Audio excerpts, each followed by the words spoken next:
महाराष्ट्रात यंदाच्या अतिवृष्टीनं अक्षरशः थैमान घातलंय. पिकं पाण्याखाली गेली, शेतातील सुपीक माती वाहून गेली, शेतकऱ्यांचा संसार उद्ध्वस्त झाला.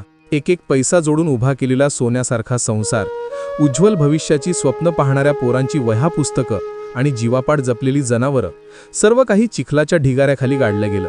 बळीराजाचं कंबरडं मोडलं, आयुष्यभराचं श्रमाचं सोनं पाण्याने वाहून गेलं. ज्या शेतकऱ्यांनी 2 पैसे अधिकचे मिळतील म्हणून कांदा साठवून ठेवला होता, त्या कांद्याला देखील अत्यल्प भाव मिळत असून उत्पादन खर्च देखील निघत नाही. त्यात अजून सरकारची निर्यात धोरणं. त्यामुळे कांदा उत्पादक शेतकऱ्यांचं देखील कंबरडे मोडण्याचे काम या शासकीय धोरणाने केले. पण यापेक्षाही भयंकर दृश्य म्हणजे या सगळ्यावर सरकारचं शांत मौन. जनतेच्या विकासासाठी निवडून आलेलं सरकार बघ्याची भूमिका घेत आहे.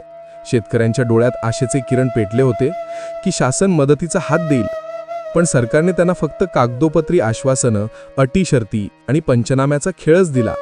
वास्तवात मदत कुठेच पोहोचलेली नाही. अनेक तालुक्यांमध्ये पंचनामे अपूर्ण, तर काही ठिकाणी शेतकऱ्यांना 1 रुपयाचाही दिलासा मिळालेला नाही. काही ठिकाणी मदत मिळाली, मात्र ती अत्यंत तुटपुंजी आहे. सर्वाधिक प्रगत राज्य असं बिरुद मिरवणाऱ्या महाराष्ट्र सरकारने तुटपुंजी मदत जाहीर करून बळीराजाची थट्टा केली आहे.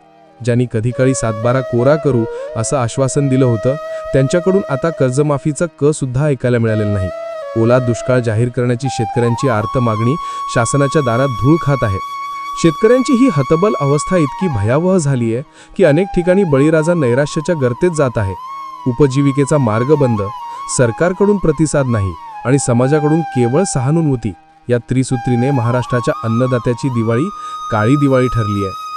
विरोधी पक्षांनी यावर तीव्र प्रतिक्रिया देत शासनावर गंभीर आरोप केले आहेत. जनतेच्या विश्वासाचा सौदा करून सत्तेत आलेल्या महायुती सरकारने बळीराजाला विसरलं. शासन फक्त जाहिरातीत संवेदनशील आहे, वास्तवात मात्र निर्दयी, असा आरोप विरोधकांकडून होत आहे. राज्यभरातील शेतकरी अद्याप मदतीच्या प्रतीक्षेत आहेत. शासनाच्या निवेदनात मदतीचा दावा असला तरी प्रत्यक्षात शेतकऱ्यांच्या हाती शून्य. दिवाळीचा सण आनंदाने साजरा करण्याचं स्वप्न आता केवळ काळोखात हरवलेलं स्वप्न ठरलं आहे.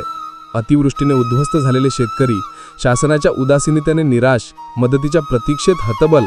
राज्य सरकारचे दावे फोल ठरत असताना विरोधकांचा आरोप, ही दिवाळी नाही तर बळीराजाची काळी दिवाळी आहे, असा घणाघाती आरोप होत आहे.